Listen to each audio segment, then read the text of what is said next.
Continuando con el curso de Derecho Registral Notarial, contamos con la presencia del doctor Javier Anaya, quien es abogado por la Pontificia Universidad Católica del Perú, es máster en Derecho Privado por la Universidad Carlos III de Madrid, con estudios de posgrado en Arbitraje Comercial y de Inversiones en la Universidad Complutense de Madrid, y de Justicia Constitucional en la Universidad de Pisa, con estudios de especialización en el Derecho Urbanístico en el Lincoln Institute of Land Policy y de Derecho Registral en la Universidad Autónoma de Madrid y el Colegio de Registradores de la Propiedad y Mercantiles de España. Se ha desempeñado como jefe de la unidad registral de la Zona 9, sede de Lima. Es subdirector de capacitación registral de la Dirección Técnica Registral de la SUNAR. Es docente universitario y ha integrado diversas comisiones normativas y consultivas en materias de especialidad. Actualmente labora como registrador público de registro de la propiedad de Lima, integrante de la Sala Internacional del Instituto de Derecho Registral de la Universidad Nacional de Argentina. El tema del día de hoy es plenos casatorios civiles y su impacto en el derecho registral. Estimado doctor, es un honor tenerlo usted y le cedemos el uso de la palabra. Muchas gracias. Muy bien, muy buenas noches con todos los presentes. Primero agradecer, como siempre, a Bill Lawyer por la cordial invitación para poder participar en este diplomado que entiendo versa sobre el ámbito del derecho registral y del derecho notarial. El día de hoy voy a compartir con ustedes una sesión especial, ya que vamos a ver un poco algunos plenos casatorios civiles y sobre todo cuál es el impacto que tienen sobre la dinámica del derecho registral. Y es que, como explicaré a continuación, particularmente nos vamos a enfocar en los plenos, en el séptimo y en el octavo pleno casatorio civil, veremos pues que en alguna medida tiene influencia o importancia sobre algunos principios registrales y sobre todo la dinámica de la seguridad jurídica y el tráfico. Pues bien, sin mayor demora voy a compartir un PPT, un pequeño PPT que he preparado para el día de hoy, con el propósito de poder desarrollar estos puntos que acabo de comentar en esta brevísima introducción, ¿ok? Entonces vamos a hablar, repito, acerca de los plenos casatorios civiles y cuál es el impacto que han tenido en derecho registral, en particular en los principios de inopolidad de fe pública registral. Bien, vamos a un poco comentar cuál es la dinámica o los puntos que vamos a desarrollar el día de hoy. Vamos a hablar 4 puntos concretos, un poco hablar a grosso modo la importancia y la finalidad que cumple el registro.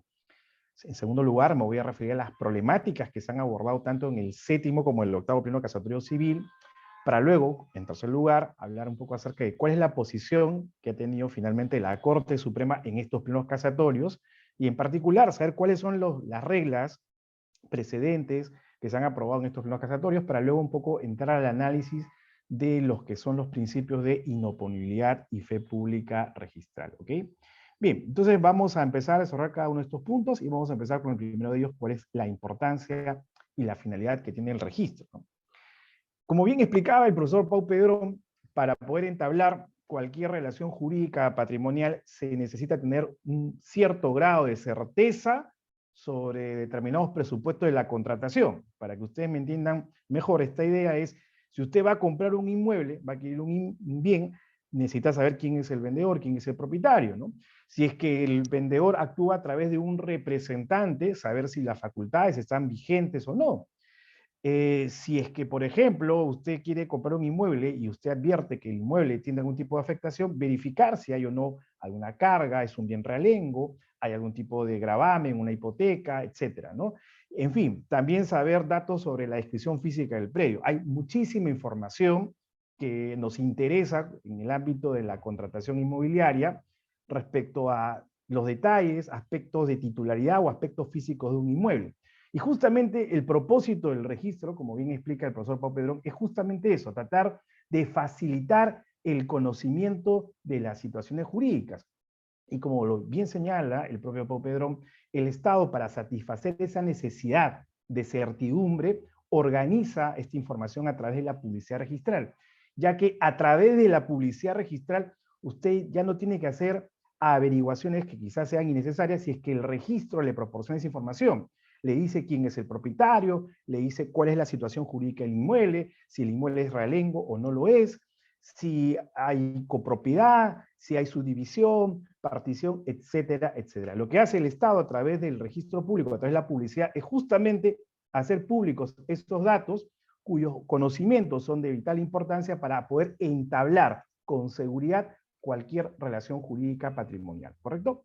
Ahora, entrando un poco al plano ya teórico, concretamente de lo que es ya no tanto la función del registro, sino la finalidad, la doctrina se ha decantado por hablar de dos tipos de finalidades.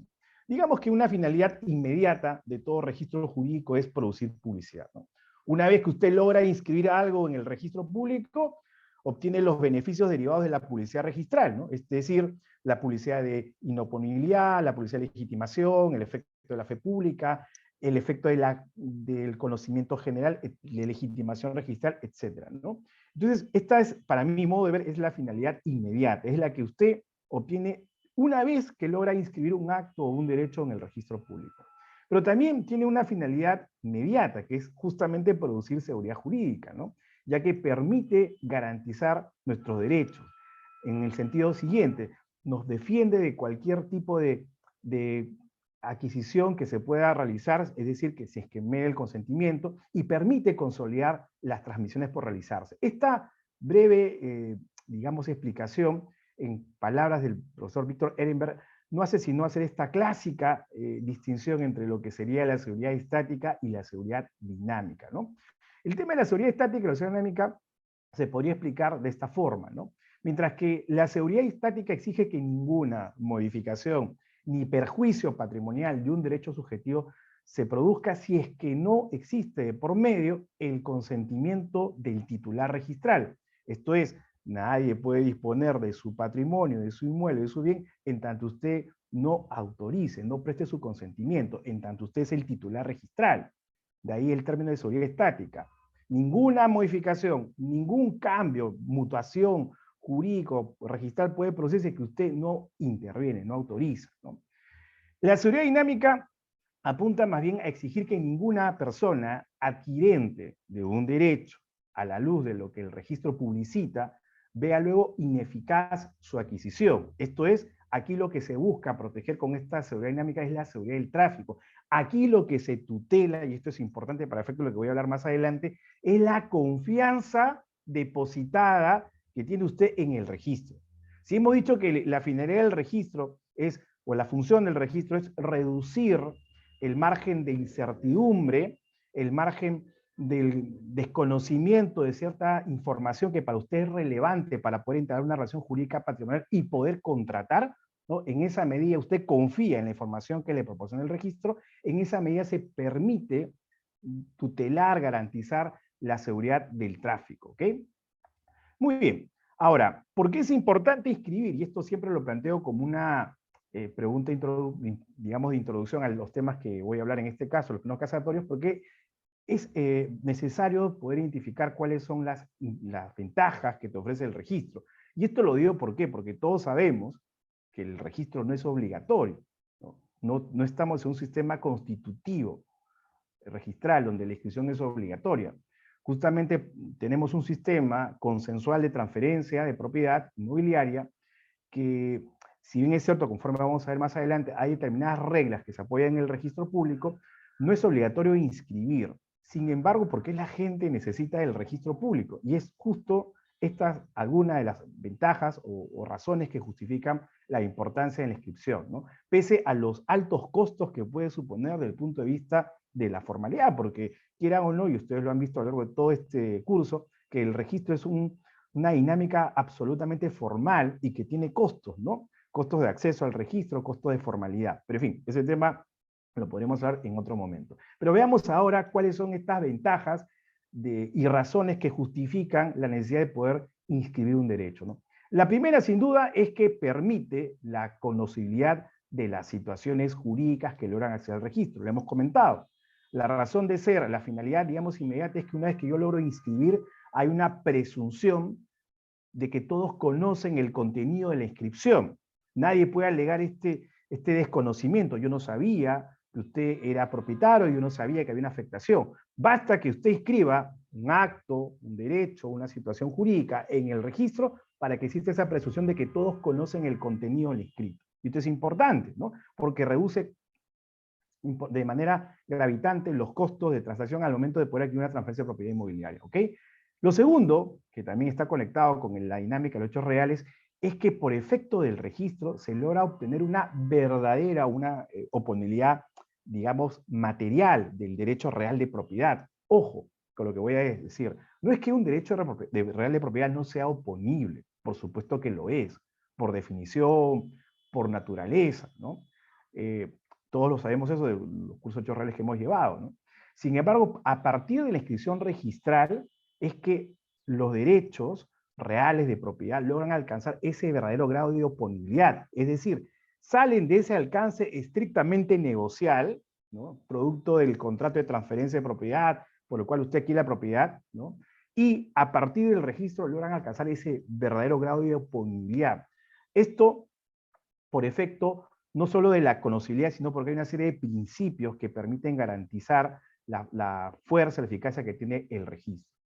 Una tercera importancia, y esto lo sabemos también desde el punto de vista ya más económico, por eso se habla del registro y su conexión con la economía, es que favorece el acceso al crédito de manera importante, ya que en el ámbito de las contrataciones inmobiliarias, usted para adquirir un inmueble, sea para una inversión, para un proyecto de vivienda, de negocio, para un local comercial, para lo que usted quiera, finalmente necesita adquirir un inmueble, y como sabemos, mucha gente no lo hace comprando de manera directa, sino lo hace a través de un crédito de un tercero, un crédito bancario. Y para que el crédito pueda operar, usted normalmente necesita constituir una garantía en específico. No responde con su patrimonio genérico, responde con una garantía en específico que por lo general, en el caso particular de la adquisición inmobiliaria, será una hipoteca. Y para que la hipoteca pueda constituirse, requisitos mínimos, entre otras cosas, tendremos que verificar que realmente el inmueble está inscrito, está inmatriculado, verificar que el inmueble, por ejemplo, pertenece al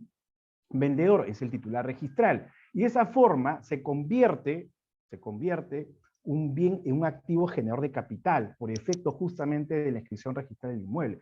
Yo no podría constituir mi garantía en específico, esto es la hipoteca, si es que el inmueble está escrito o si es que el constituyente de la hipoteca no es el titular registral, ¿no? Entonces, de ahí la importancia en sostener, decir, que el registro contribuye y favorece el acceso al crédito, ¿okay?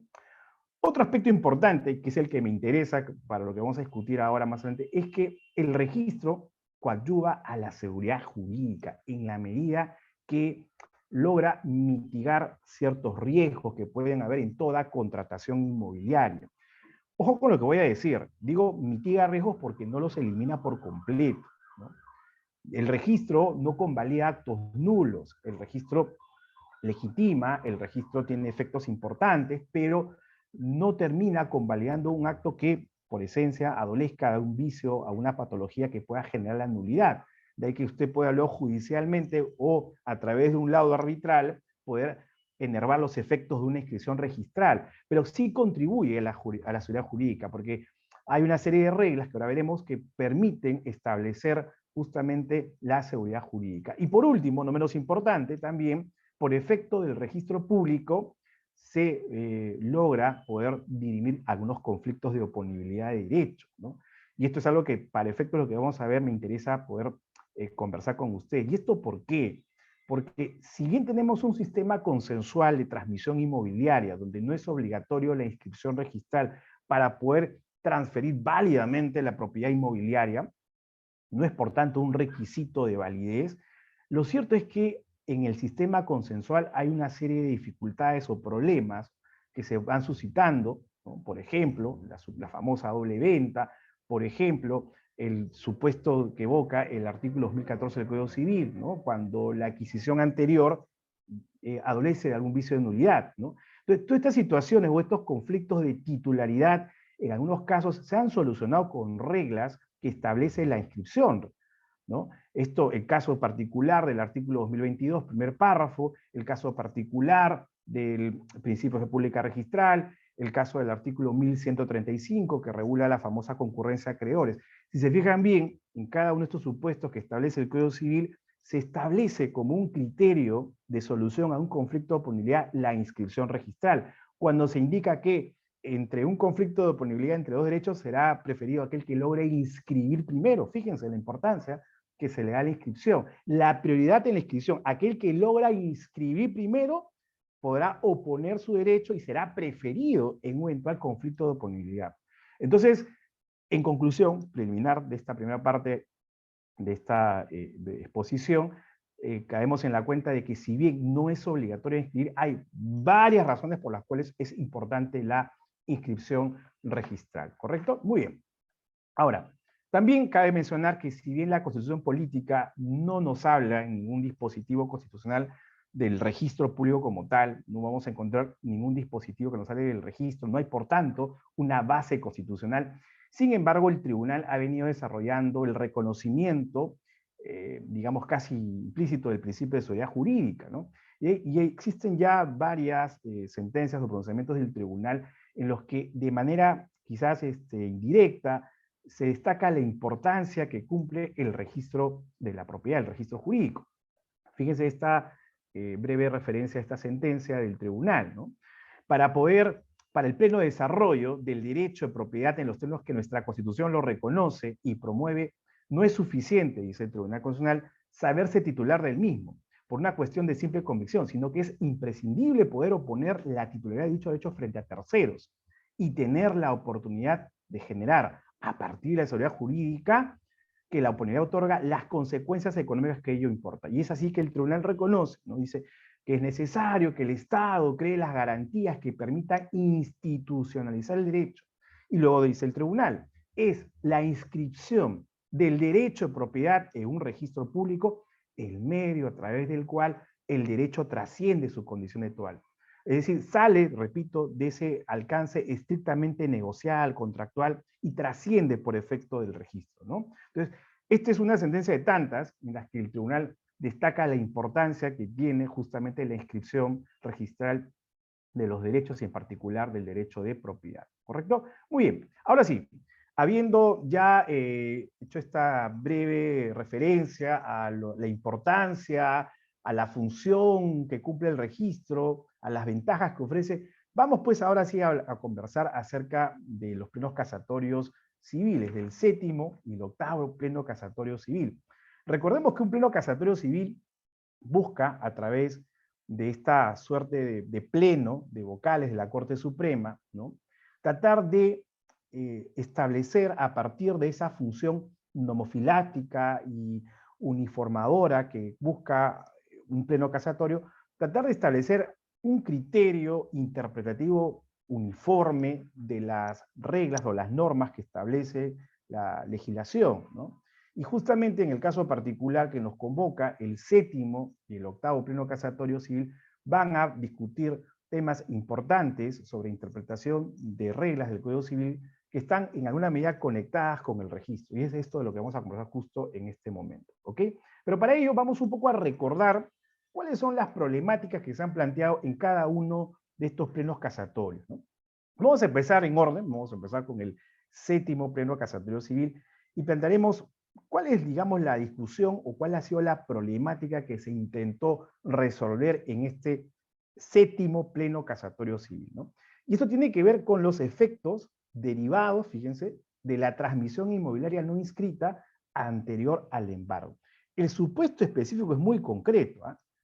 Estamos en un supuesto de transmisión inmobiliaria no inscrita, pero que tiene la particularidad de que es anterior al embargo, ¿no?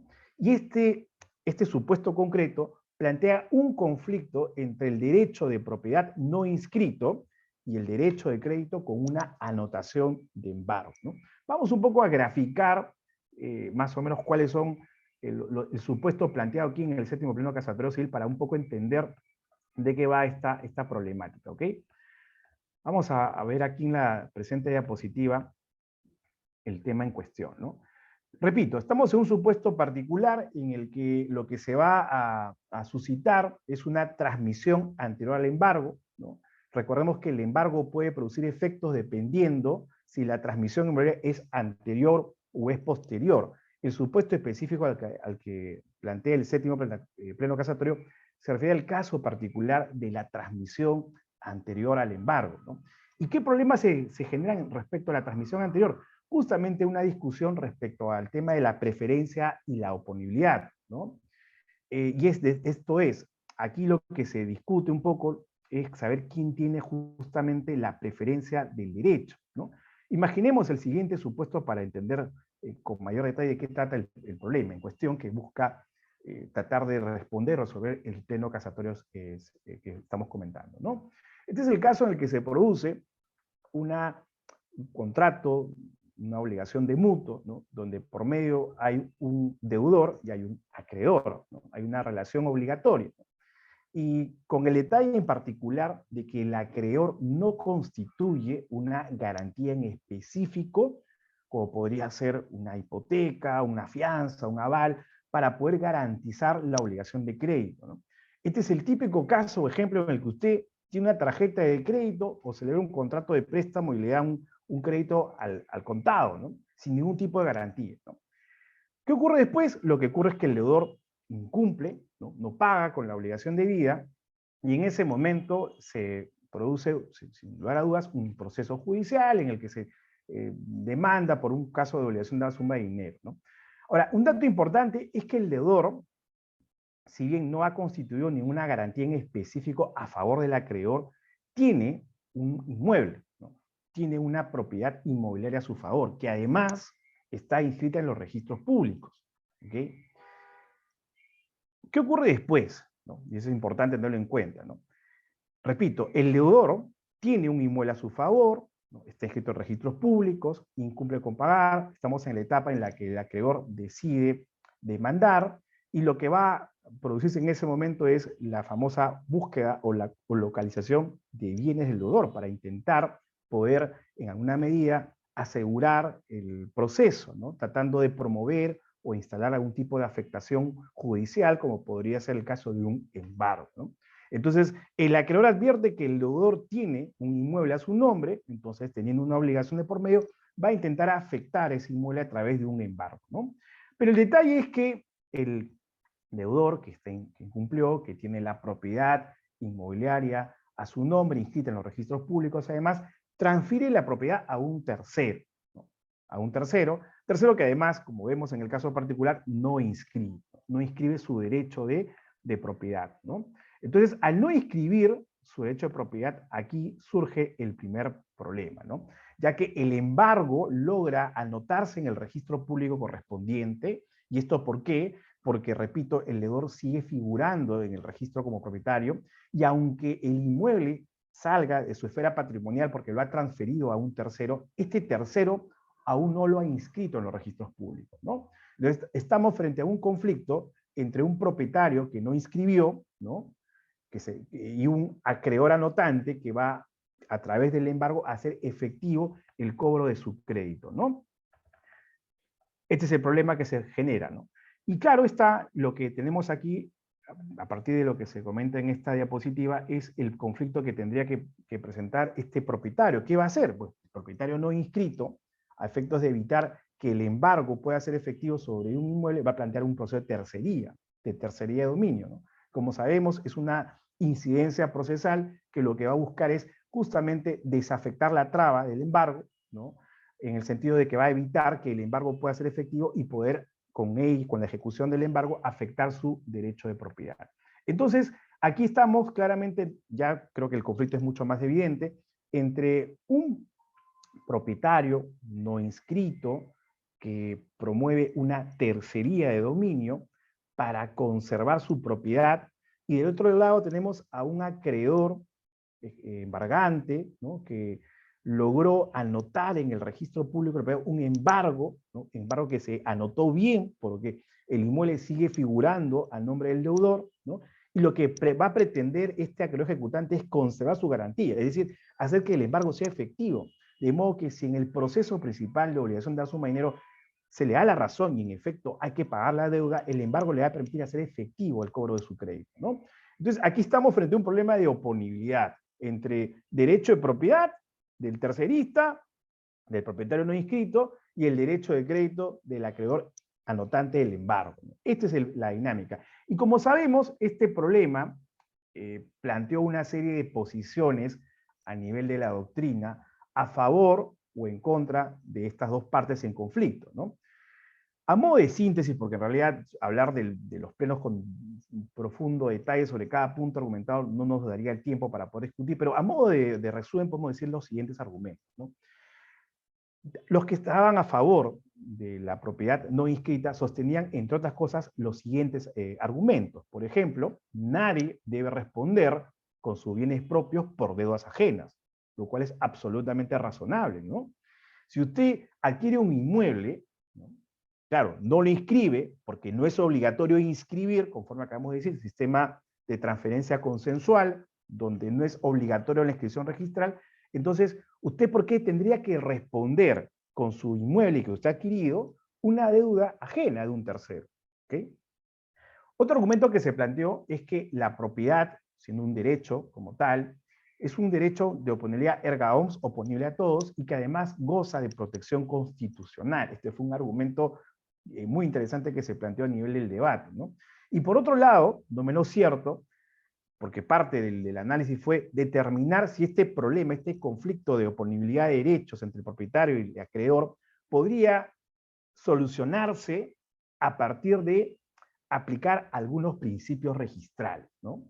Y claro, para los que defendían la protección del tercerista, no resultaban aplicables los principios registrales. Y aquí vemos pues la primera conexión que hay entre un pleno casatorio civil y la aplicación de los principios registrales, porque fue parte del debate, fue parte de la discusión saber si se podía o no aplicar algunos de los principios que luego vamos a comentar. ¿Okay? Ahora, los que estaban a favor de defender al acreedor anotante del embargo, ¿no? Eran los siguientes puntos, ¿no? Primero, era necesario armonizar la oponibilidad de la propiedad no inscrita con la inoponibilidad registral, ¿no? Este es un argumento que se planteó en el sentido de decir que lo no inscrito no tendría por qué ser oponible, ¿no? Oiga, ¿cómo una transferencia de propiedad no inscrita, no conocida por los terceros, tendría por qué ser oponible al acreedor anotante? Entonces aquí un poco se discutía si era posible o no aplicar el principio de inoponibilidad registral, ¿no? A efectos de tutelar al acreedor.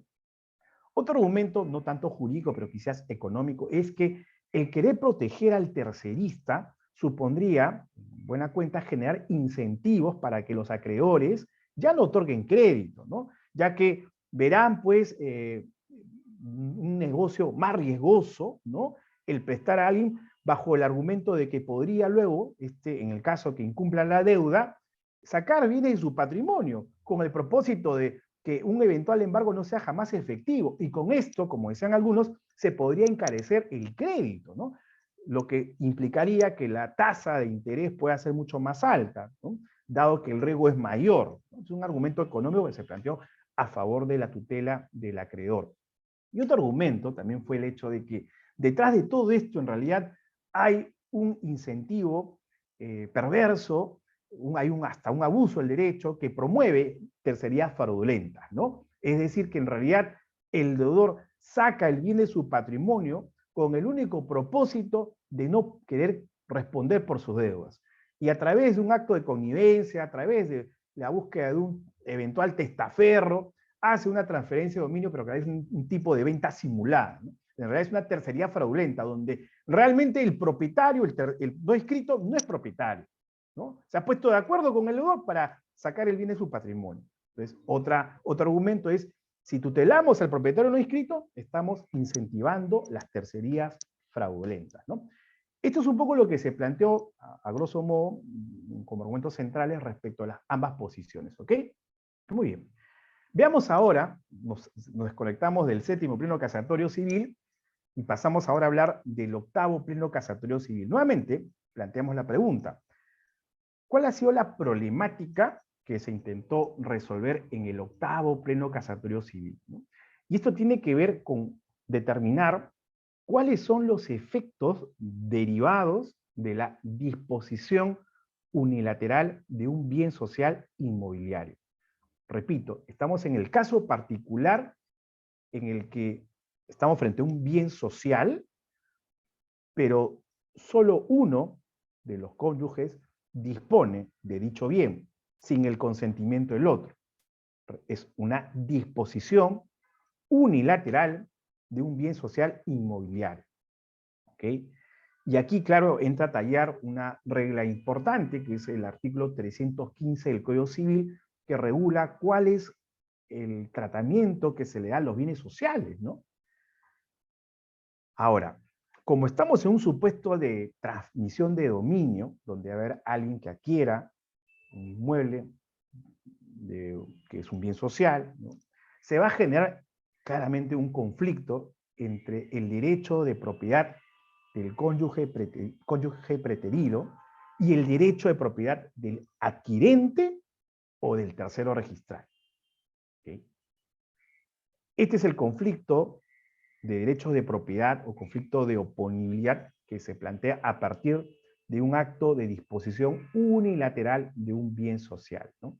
Y claro, lo que intenta el octavo pleno casatorio es analizar cuál es el remedio posible a este problema, a este incumplimiento del artículo 315 del Código Civil, ¿no? Que ahora vamos a comentar, ¿ok? Para, nuevamente, graficar un poco de qué va el pleno casatorio, estamos enfrente a, primero, dos supuestos que pueden darse a nivel del octavo pleno casatorio, ¿no? El caso quizás más sencillo es en el que, repito, hay un transferente de propiedad de un bien social que decide transferir, ¿no?, a un adquirente, ¿no?, donde claramente el transferente se presenta pues como un soltero aparente, ¿no?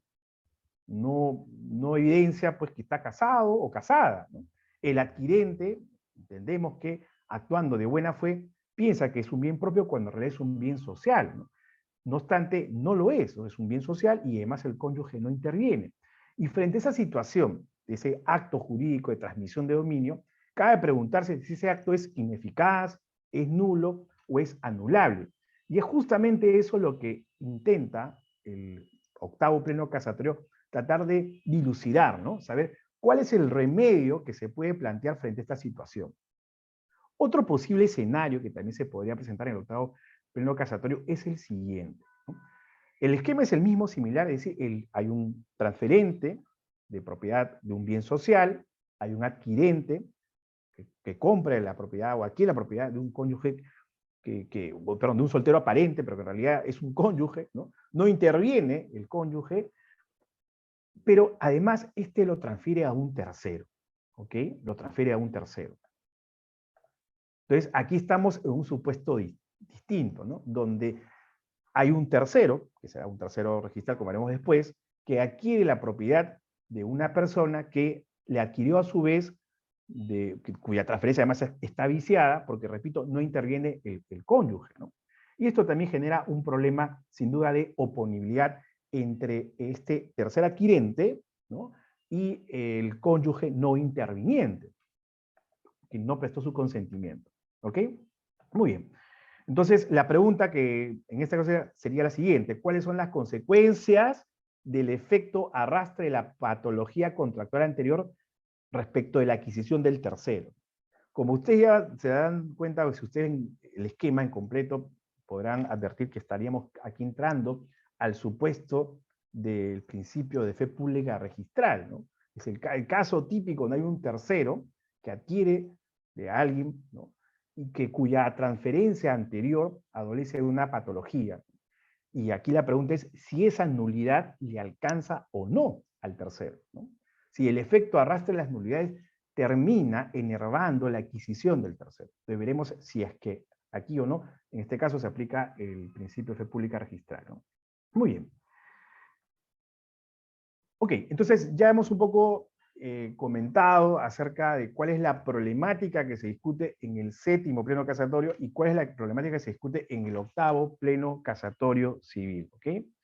Ahora, la cuestión es un poco analizar qué cosa es lo que la Corte Suprema nos comenta o cómo es que resuelve cada uno de estos plenos casatorios, ¿no? A ver, vamos a empezar con el séptimo pleno casatorio, ¿no? Y el tema en cuestión aquí es, primero, saber cuál es la norma que podría aplicarse, ¿no? Porque algo que también se discutió dentro del séptimo pleno casatorio es saber si estamos frente a un supuesto donde existe una laguna o un vacío jurídico, con lo cual sería necesario integrar jurídicamente creando una norma que pueda dar una respuesta a este conflicto entre el propietario no inscrito y el acreedor con embargo anotado, ¿no?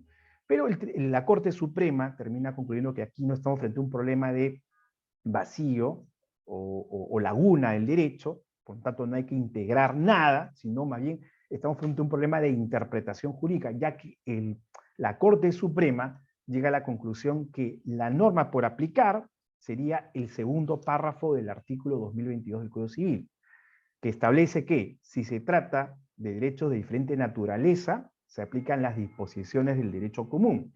¿Y por qué entiende que son derechos de diferente naturaleza?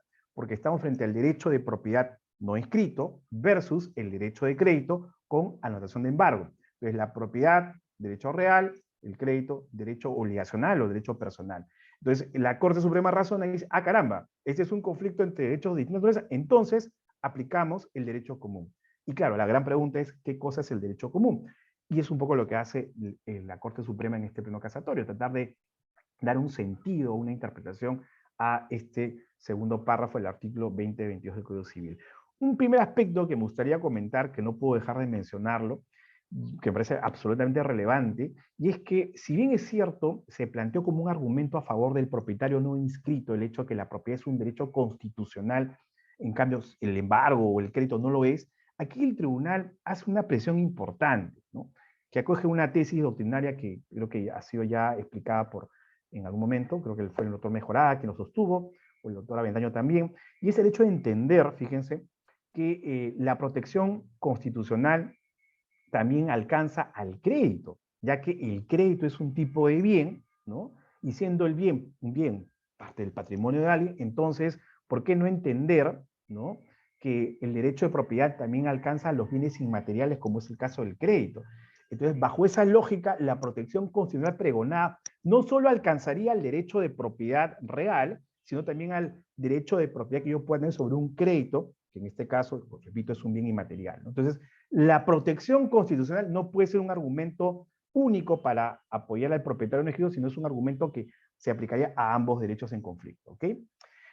Otro punto por el cual sostiene la Corte Suprema que finalmente en este conflicto debe prevalecer el derecho de propiedad no inscrito, es decir, debe prevalecer el tercerista, es que no corresponde aquí, como plantearon los que defendían la posición contraria, esto es, la posición a favor del acreedor embargante, es que no cabe aquí aplicar la primera parte del artículo 2022 del Código Civil, ¿no? Recordemos que este artículo 2022, primer párrafo, establece una regla de preferencia en función del registro.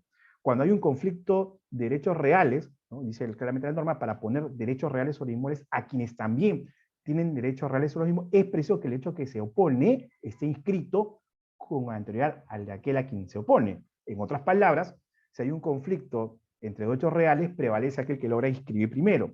Entonces, los que defendían la tesis del embargo o el derecho de crédito decían, bueno, si es que el embargo se anotó antes que la propiedad, entonces al amparo del 2022 debería prevalecer el embargo. ¿Por qué? Porque el embargo logró anotarse antes que la propiedad, que obviamente no está escrita. Sin embargo, la Corte Suprema razona y dice que este precepto 2022 no le es aplicable, ¿no?, ya que el objeto de un derecho no puede ser otro derecho. ¿Está bien?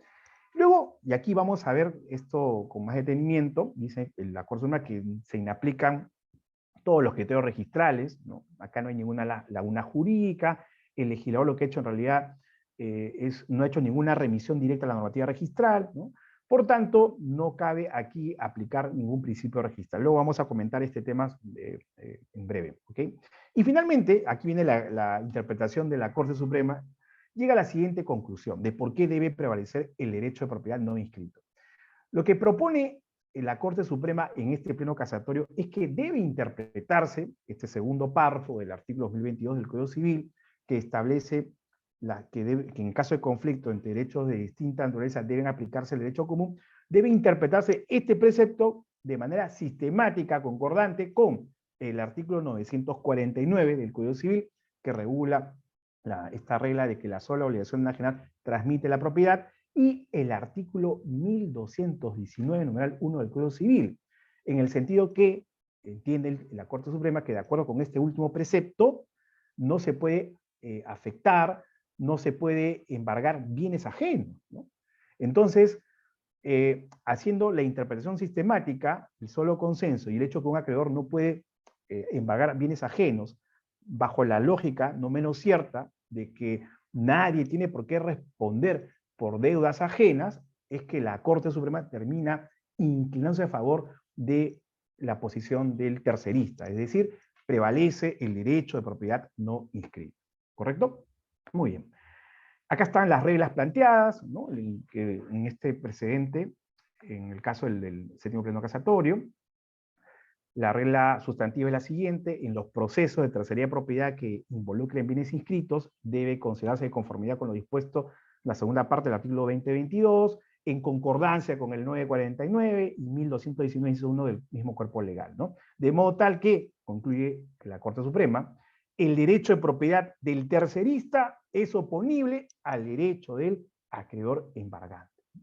Fíjense qué interesante, es una virtud, al margen de que podamos estar de acuerdo o discrepar con el precedente, que este conflicto es un conflicto de oponibilidad de derechos, ¿no? Derecho real, derecho de crédito, ¿no? Derecho del tercerista versus el derecho del embargante, ¿no? Que termina, de acuerdo con esta interpretación a la que llega la Corte Suprema, favorecer pues al propietario tercerista, al propietario con derecho no inscrito, ¿ok? Luego establece una regla formal muy importante, cabe mencionar, en el sentido de que exhorta, obliga a que los jueces de primera instancia, de oficio, una vez que han admitido la demanda de tercería, deban velar por la certificación de la fecha cierta, ¿no? Y esto supone que puedan, entre otras cosas, oficiar al notario, el juez, el funcionario, para evitar, pues, estar frente a un supuesto de falsificación de dicho instrumento o adulteración. Este propósito de esta regla formal de precedente es evitar un poco lo que serían los supuestos de tercería fraudulenta. Muy bien. Pasemos ahora a hablar ya no del séptimo, sino del octavo pleno casatorio. Como les comentaba, el octavo pleno casatorio plantea el supuesto en el que se produce una disposición unilateral de un bien social inmobiliario por uno de los cónyuges. Aquí resulta crucial mencionar el artículo 315 del Código Civil. ¿Por qué? Porque este precepto establece la siguiente regla respecto a la disposición de los bienes. Dice lo siguiente: para poder disponer de los bienes sociales o gravarlos, se requiere la intervención del marido y la mujer, ¿no? Empero, cualquiera de ellos puede ejercitar la tal facultad si tiene poder especial del otro, ¿no? Luego dice: lo dispuesto en el párrafo anterior no rige para los actos de adquisición de bienes muebles. Con lo cual, se entiende que para un acto de disposición de un bien social inmobiliario, repito, inmobiliario, ¿no?, se necesita la intervención del marido y la mujer. ¿Ok? Clarísimo. Lo que ocurre es que el artículo 315, si bien establece la regla, cuál debe ser, cómo deben disponerse los bienes sociales, no dice nada cuando se produce el incumplimiento de esta regla. Esto es, cuando de manera unilateral alguno de ellos dispone del bien social, de un inmueble social, que además no tiene una facultad de disposición. Entonces, como no regula la sanción en caso de incumplimiento, entonces lo que se entra a discutir en este octavo pleno casatorio son las distintas posibilidades de remedios que pueden plantearse, ¿no? La tesis de nulidad, la tesis de anulabilidad y la tesis de ineficacia, ¿no? Sobre el tema de la tesis de anulabilidad, ¿no?, fue la que en el pleno presentó el doctor Alex Placio, ¿no?, que entre otras cosas sostiene que en realidad con este acto dispositivo no se afecta a ningún interés general, ¿no? Sostiene que la invalidez se produce no tanto por la carencia de algún elemento presupuesto, y que la estructura del acto no está comprometida, y que en realidad el vicio, esto es, la no intervención de uno de los cónyuges, lo único que hace es dar una invalidez relativa, no absoluta, ¿no? Además, como repito, acá se está afectando un interés particular de una familia en específico, no el interés general, ¿no? La razón por la cual esta tesis, que quizás ha sido la menos sustentada por la mayoría de la autoridad nacional, salvo el caso particular del doctor Alex Plácido, es porque en algún momento, en el año 2006, para ser exacto, lo menciona la Corte Suprema, hubo un proyecto de reforma del Código Civil, por el cual se acogía la tesis de la anulabilidad. Esto es, si se produce un acto de disposición unilateral de un bien social, la sanción o el remedio será la anulabilidad del acto, ¿no? Y además porque a nivel hecho comparado, el artículo 1322 del Código Civil Español también acoge esta tesis de nulidad, ¿no? Pero, como veremos, esta es la posición quizás menos interesante o menos acogida por la doctrina mayoritaria. Luego está la tesis de la ineficacia, que es muy interesante, ineficacia por falta de legitimación. Recordemos que aquí estamos frente a un supuesto en el que no se tiene la titularidad del bien, ya que en realidad estamos frente a un patrimonio autónomo, ¿no? no es que estemos en un régimen de copropiedad, ¿no? Este es un patrimonio autónomo, la situación de ser un bien social, ¿no? Por tanto, uno no tiene la titularidad. Entonces, al no tener la titularidad, estamos frente a un supuesto de falta de legitimación para poder disponer. Y este es un defecto extrínseco de un acto jurídico. Por tanto, no produce efectos respecto a quienes no participaron. Por tanto, estaríamos frente a un supuesto de un contrato de bien ajeno, ¿no? Y en esa medida, siendo un contrato de bien ajeno, siendo un patrimonio autónomo, no teniendo legitimidad para poder transmitir, sería, por tanto, entonces ineficaz frente a la sociedad ganancial. Esta es la famosa tesis de la ineficacia, que es la que ha sido sostenida por la mayoría de autores o por la mayoría de la doctrina nacional, ¿no? Y luego está la tesis de la nulidad, que por el contrario ha sido la que ha sido acogida por la jurisprudencia principalmente, en diversos eventos, ¿no? Y claro, plantean la nulidad por distintos fundamentos, ¿no? Sería un acto nulo por la falta de manifestación de voluntad, ya que no interviene uno de los cónyuges, porque es contra el orden público, porque el fin es ilícito. Se ha ido planteando a nivel de la jurisprudencia los distintos supuestos de nulidad, ¿no?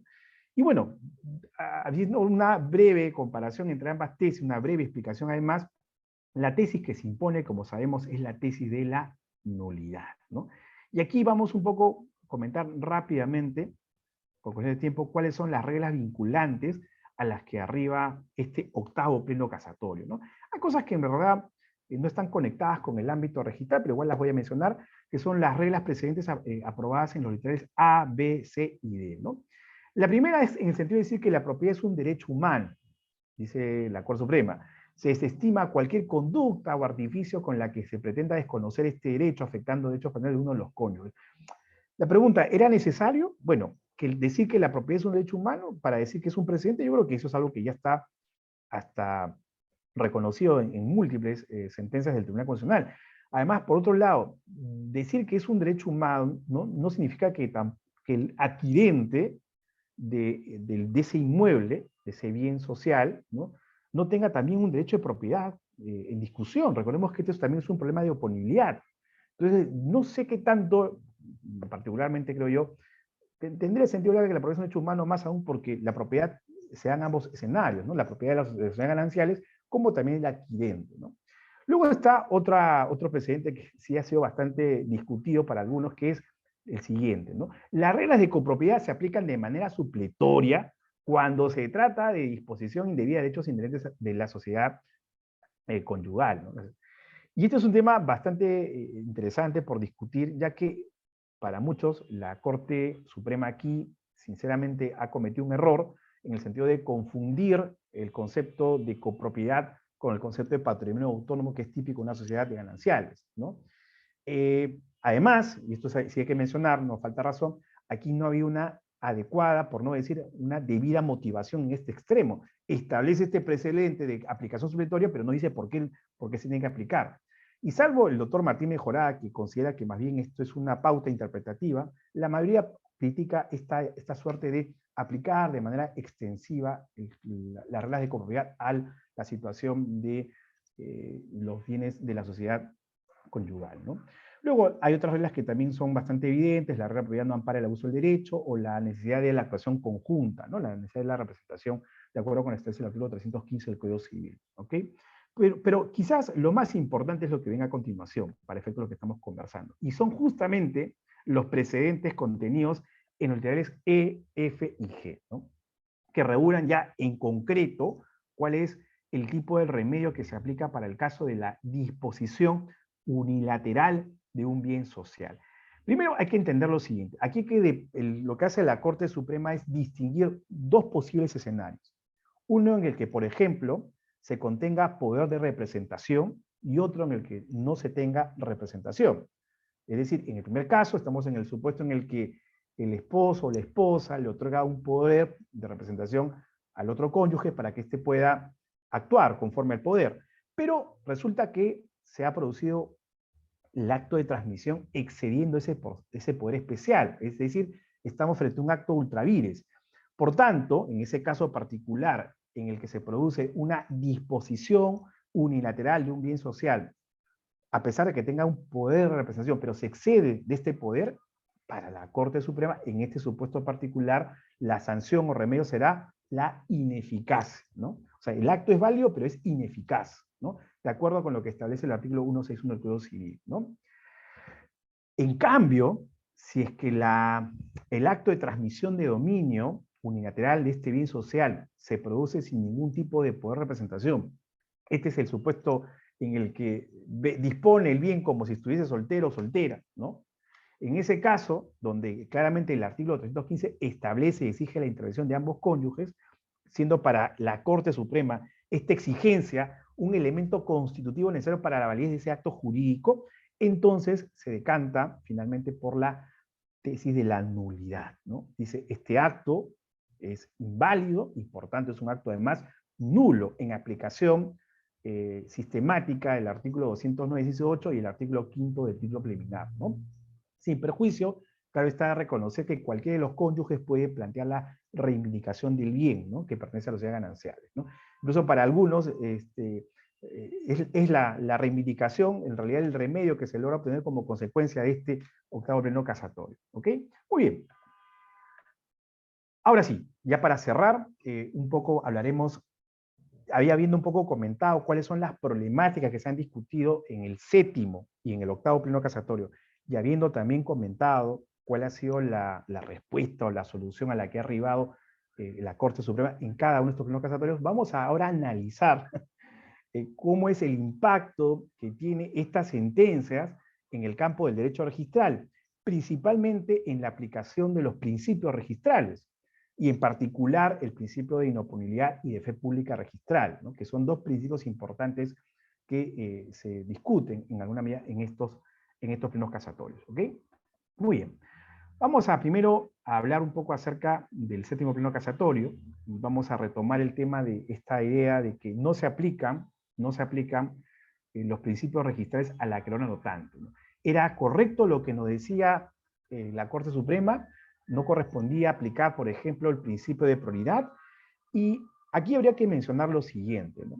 La prioridad registral que está contenida en el artículo 2016 y en el artículo 2017 del Código Civil nos habla de reconocer que la prioridad que otorga en el registro otorga ciertos efectos, ciertas ventajas con relación a otro acto posterior, ¿no? Y claro, se inaplica el principio de prioridad, y esto creo que es correcto, a mi modo de ver, ya que la prioridad contenida en el artículo 2016 del Código Civil, esta prioridad que otorga el registro, se da un plano tabular, esto es donde hay derechos sucesivamente inscritos, es decir, derechos que son perfectamente compatibles, ¿no? Este es el caso en el que, por ejemplo, sobre un inmueble recae una hipoteca, un embargo, otra hipoteca, un embargo coactivo, etcétera, etcétera. Entonces, en ese escenario, el artículo 2016 que regula el principio de prioridad, claro, establece un efecto de preferencia, pero respecto de derechos que son compatibles, derechos que pueden perfectamente coexistir en una partida registral, ¿no? Y claro, la preferencia en el rango determina la posibilidad de que tengan una mejor posición, ¿no? Una preferencia frente al otro, ¿no? Este es el caso en el que sobre el mismo hay dos hipotecas, claro está, el que tenga la hipoteca preferente tendrá preferencia en el cobro y en el crédito, podrá oponer su derecho frente al otro, ¿no? Pero esto no ocurre, pues justamente en el caso del séptimo pleno casatorio, porque estamos en un supuesto en el que hay un derecho, digamos, salvaguardado con el embargo, ¿no? Pero la propiedad no está inscrita. Entonces, no podría técnicamente aplicarse este principio, el artículo 2016, que fue el principio que se invocó dentro del pleno. Entonces, no le falta razón al acuerdo para sostener eso, ¿no? Por tanto, en este sentido sí estoy totalmente de acuerdo, ¿no? Aquí había que mencionar que a diferencia del sistema español, donde sí hay una distinción, aquí en el Perú no ocurre esto, ¿no? Ya que hay en el caso particular del Código Civil Español, el artículo 1923, claramente, hace una distinción entre una preferencia sustantiva y una preferencia registral. No tenemos esa distinción nosotros en el artículo 2016, ¿no? Cosa que podría, en alguna medida, fomentar, creo yo, o dar mayores argumentos para discutir, ¿no? La posibilidad de analizar si debe o no debe optarse por un sistema de preferencia a favor del crédito, pero no tenemos, repito, una regla como la que sí tenemos o se tiene en el Código Civil Español, ¿no? Luego está el principio de fe pública registral, que como veremos no se aplica tampoco al caso del conflicto de oponibilidad entre la propiedad y el crédito anotado con el embargo, ya que, esto es algo muy evidente, el acreedor anotante no es pues un tercero hipotecario, no tiene esa condición, no es un tercero cualificado, ya que el acreedor no es un tercero adquirente y por tanto además no se cumpliría con el requisito tampoco de onerosidad, ¿no? Entonces no podría aplicarse la fe pública registral, como también por ahí se deslizó en algún momento, ¿no? Pero quizás el principio, a mi modo, que podría eventualmente haberse aplicado o haberse discutido, es el principio de inoponibilidad, ¿no?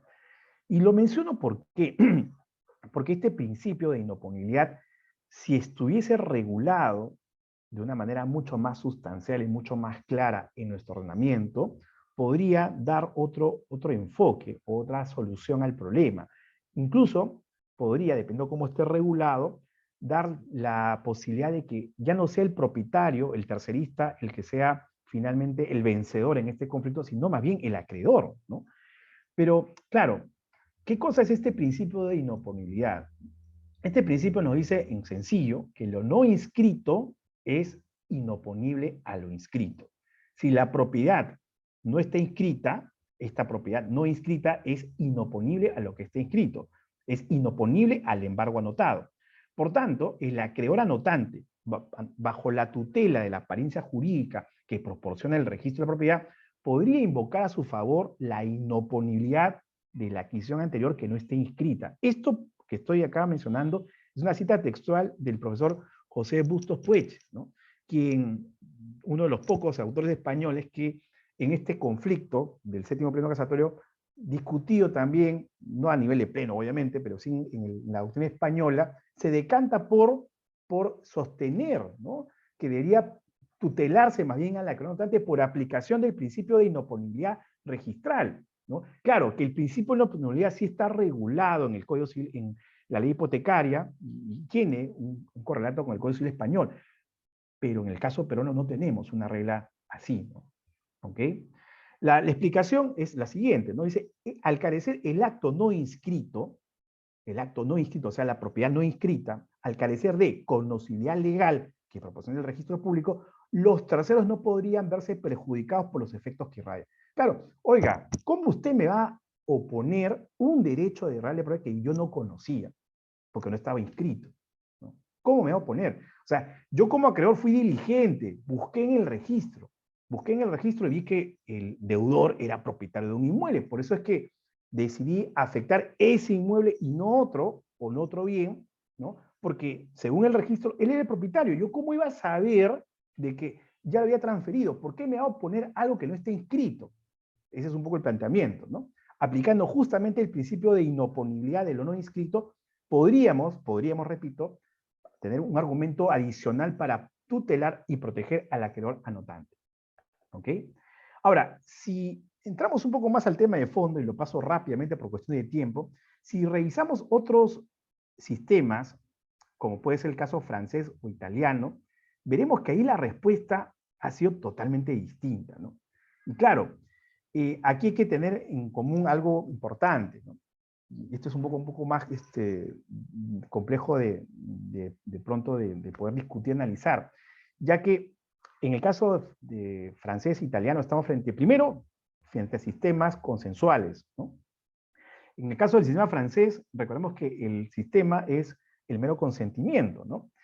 Y ahí existe, frente a este conflicto, algunas reglas de inoponibilidad, ¿no? Para empezar, en el Código Civil francés hay diversas reglas de inoponibilidad de lo no inscrito. Por ejemplo, el artículo 2377 que regula la concurrencia de acreedores, o el artículo 2425 que regula la concurrencia con hipotecas, donde se establece directamente una regla de inoponibilidad. Pero a partir del decreto de 4 de enero de 1955, el artículo 30 es mucho más categórico, donde expresamente dice que los actos no publicitados son inoponibles frente a terceros, ¿no?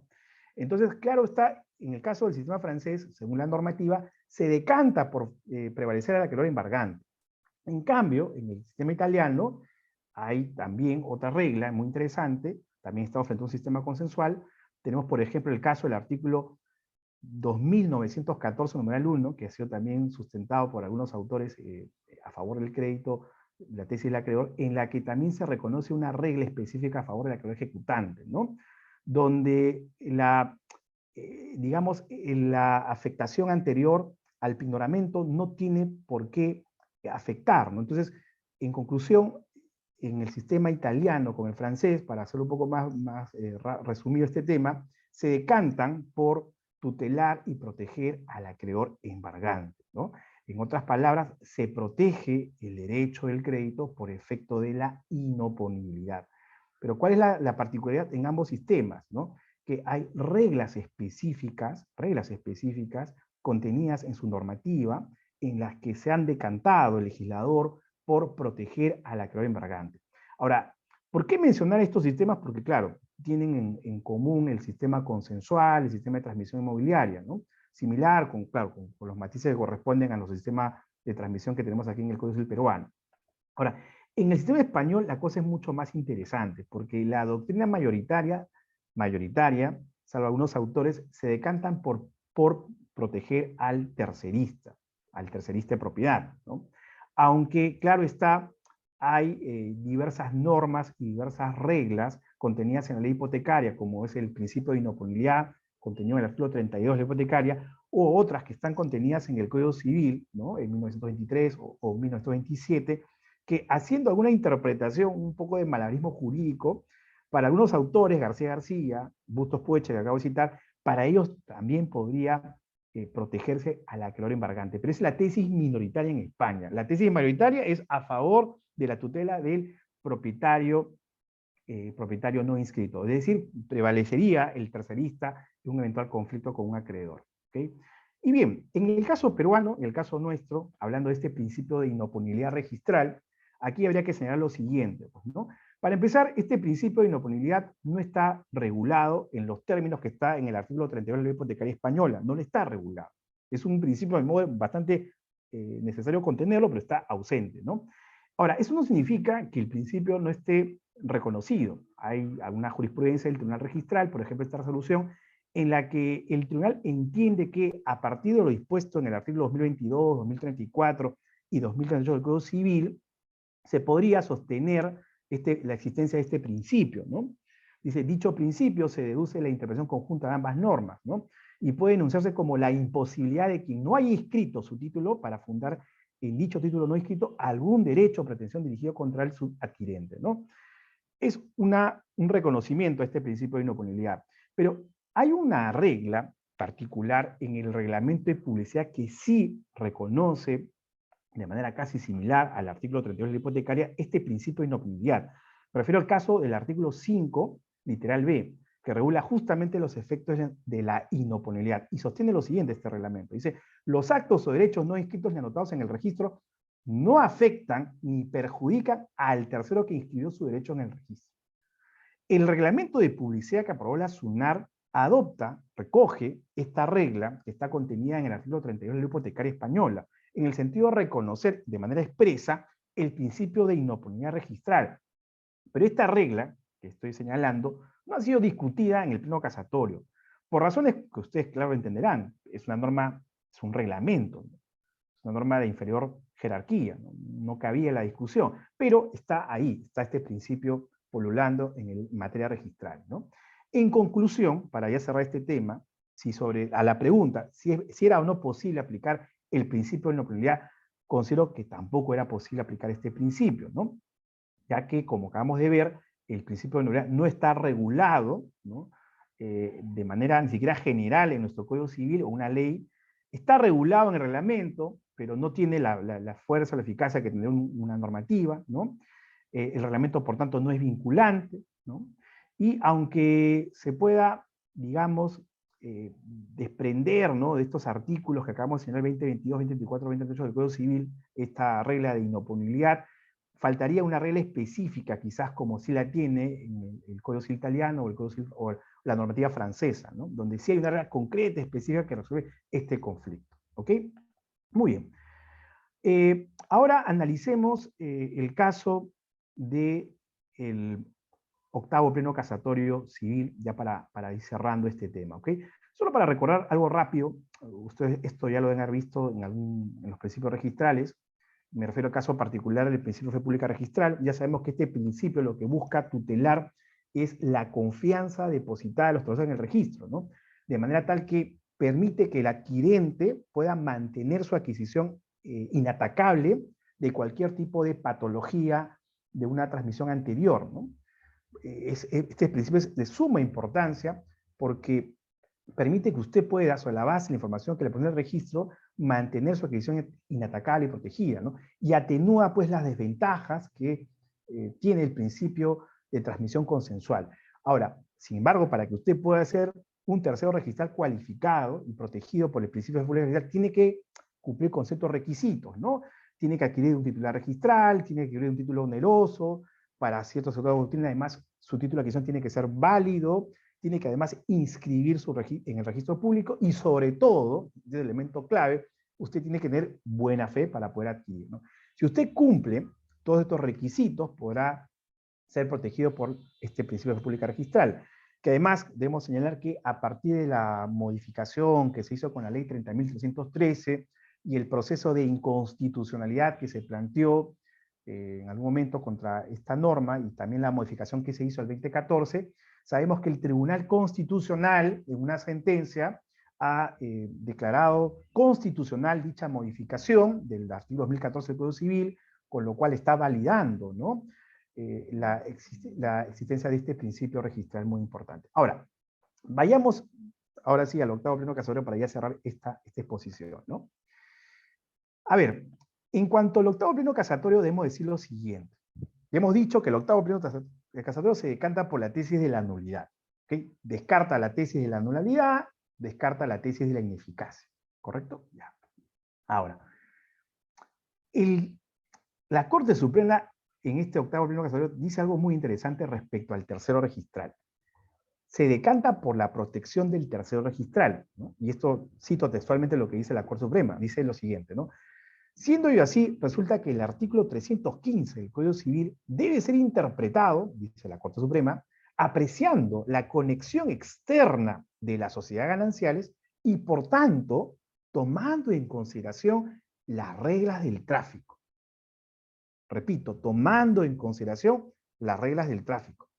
Esto permite afirmar, dice la Corte Suprema, que la disposición de un bien social por uno de los cónyuges sin el consentimiento del otro es un contrato nulo, pero no repercute contra aquel tercero que lo haya adquirido conforme a los requisitos establecidos en el artículo 2014 del Código Civil, de la página 41 de la sentencia, ¿no? Por tanto, estimados doctores, doctoras, la nulidad del contrato no le alcanza al tercero registral. Es decir, este tercero, si es un tercero cualificado y cumple todos los requisitos que establece el artículo 2014 del Código Civil, mantiene su adquisición inatacable. Entonces, en el caso particular del octavo pleno casatorio, por el que se decanta por la tesis de la nulidad no le afecta al tercero registral. Está protegido. Porque, claro, aquí entiende la Corte Suprema que hay que tomar en cuenta las reglas del tráfico, la seguridad dinámica, esta que hablaba Víctor N., y por tanto hay que proteger, ¿no? Y si es que cumple los requisitos del 2014, está protegido. ¿Perfecto? Ya. Pero, ¿qué pasa cuando nos enfocamos ya no en el tercero registral, sino en el caso particular del adquirente directo del cónyuge aparente o del sucesor aparente, ¿no? ¿Qué pasa con ese que adquiere directamente? No el tercero registral, sino el que adquiere directamente. Y aquí la cosa cambia totalmente. ¿Por qué? Porque la nulidad sí le afecta. ¿Por qué? ¿Por qué le afecta?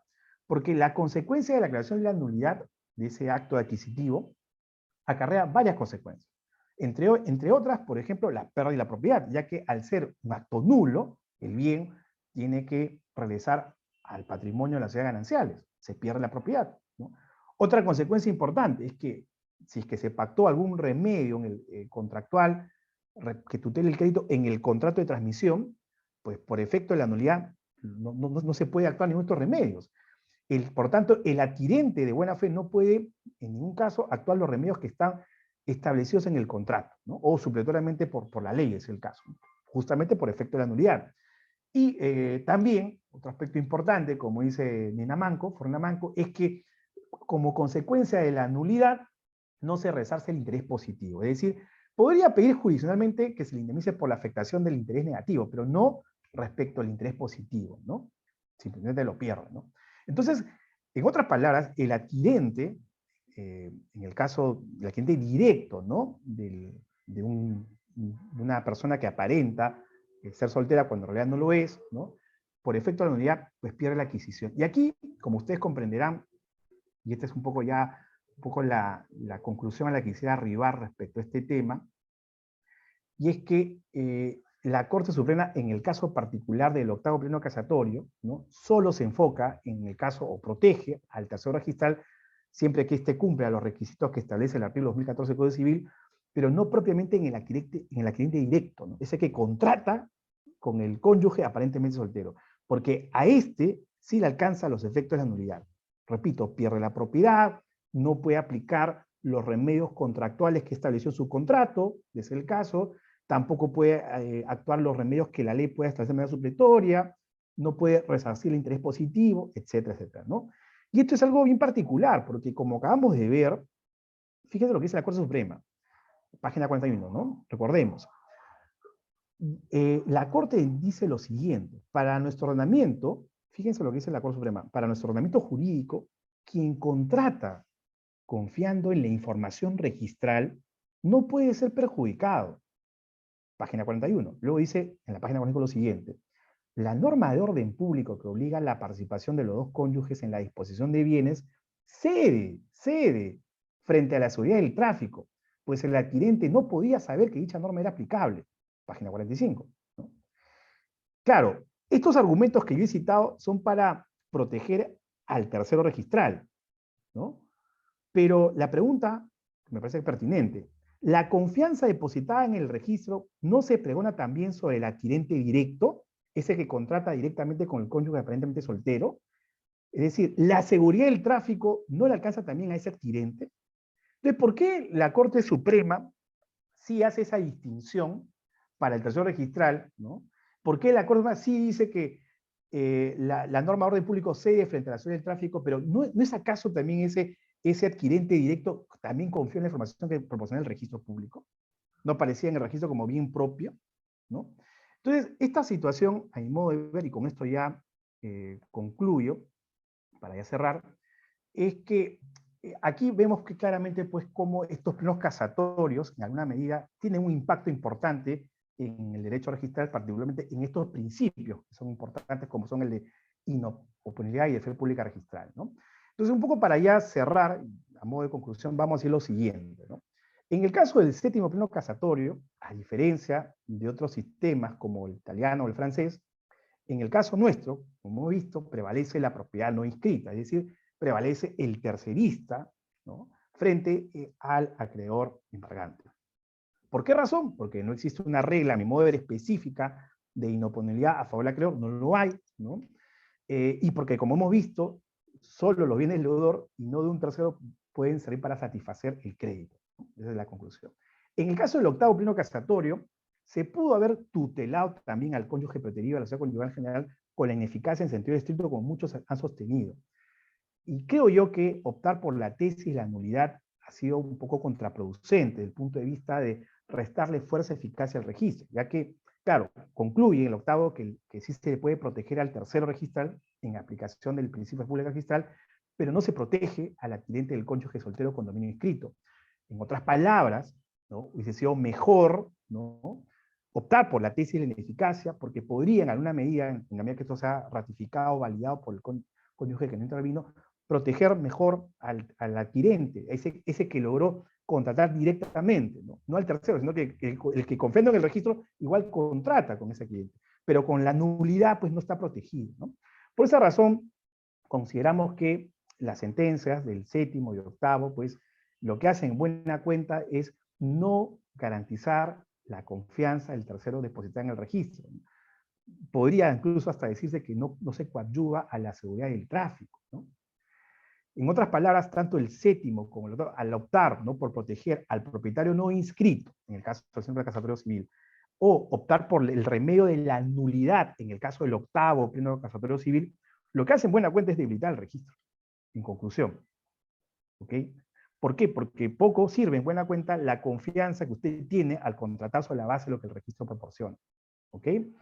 Entonces, dejo abiertas las preguntas, ¿no? Debido en todo caso a ese regular principio de inoponibilidad, en qué términos, en todo caso, cómo es que deberíamos repensar esta necesidad de tutelar la confianza que nosotros tenemos al momento de contratar sobre la base de la información que proporciona el registro público. Muy bien, con esto, estimados doctores, doy por concluida mi participación, no sin antes agradecer nuevamente a Biloya por la cordial invitación que se ha hecho extensiva a mi persona para poder participar en este evento. Yo encantado también, y si tienen ustedes a bien, de poder absorber cualquiera de sus preguntas o comentarios que tengan sobre el particular. Muchísimas gracias nuevamente a Biloya por su cordial invitación. Sí, doctor, muchas gracias por su presentación del día de hoy. Por el momento no hay preguntas, pero ¿qué le parecía si nos da una sugerencia respecto a Me gustaría hacer una pregunta. para una persona que está empezando, así como son de libros? Por ahí creo que alguien quería hacer una pregunta, me parece. Sí. Sí. Buenas noches, Está doctor. abierto Le saluda Carlos Rodríguez Vega. La pregunta es, si bien es cierto, salió una resolución y una sentencia del Tribunal Constitucional para regular las asociaciones civiles que desean poner domicilio fuera del país, ¿esto también rige de la misma manera para las asociaciones civiles sin fines de lucro? A ver, ¿me estás hablando de una sentencia del Tribunal Constitucional o una sentencia del Poder Judicial? Leí que hay una resolución del SUNAR que Ah, es un ARRO. modifica, dice SUNAR, y hay una sentencia también del 2006, si no me equivoco, que prohíbe que las sociedades tengan una sucursal fuera del país, ¿no? Esto mismo de acá rige para las asociaciones civiles sin fines de lucro, vale decir ONG o fundaciones. Mira, ahí, aunque no tiene mucho que ver con el tema en cuestión que estamos conversando, estimado Carlos, pero igual te agradezco por la pregunta. Hay que entender un poco el tema de la distinción de la naturaleza, ¿no? De la función y la finalidad que cumplen cada una de estas organizaciones, ¿no? Yo no estoy muy a favor a veces, digo particularmente, de poder aplicar de manera extensiva algunas reglas que son propias del régimen de las sociedades al régimen, por ejemplo, de una asociación civil, ¿no? Tienen una lógica distinta como punto de partida, ¿no? Y cuando uno intenta aplicar de manera extensiva una regla, solo tendría que ser cuando uno reconozca la existencia de un vacío, una laguna, ya que usted podría ahí aplicar la integración jurídica, ¿no? Y la integración usted va a aplicar de manera, dos formas, ¿no? La analogía juris o la aplicación de los principios generales de derecho. Si usted opta por la analogía jurídica, tiene que buscar una regla que sea más o menos similar, ¿no? Pero tendría que usted entrar a analizar si corresponde o no corresponde, si hay cierta similitud, ¿no? Ya que usted lo menciona, recuerdo un caso en el que, por ejemplo, el Tribunal Registral aplicó vía integración una disposición que era para el caso particular de la Junta de Propietarios, porque la Junta de Propietarios no es una persona jurídica en estricto, aplicó de manera integrando el caso particular de las asociaciones. Es que esto fue en la época de la pandemia. ¿Qué pasó? Que en la época de la pandemia, como ustedes recordarán, no había la posibilidad de que puedan sesionar de manera presencial, ¿no?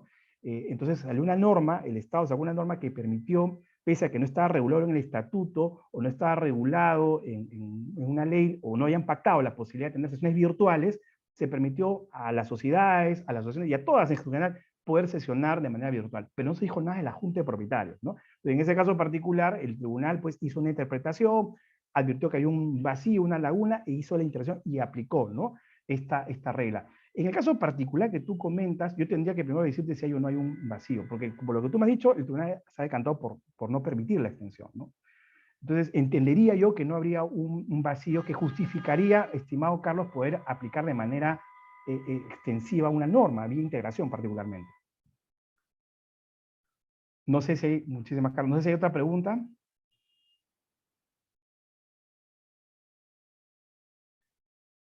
Doctor, esas han sido todas las preguntas por los participantes. de parte de Bilayer, le agradezco contar con nuestros eventos. Muchas gracias y muy buenas noches. Ok, muchísimas gracias. Hasta luego. Gracias por todo. Muy Hasta amable. Hasta luego. luego. Muchas gracias. Gracias.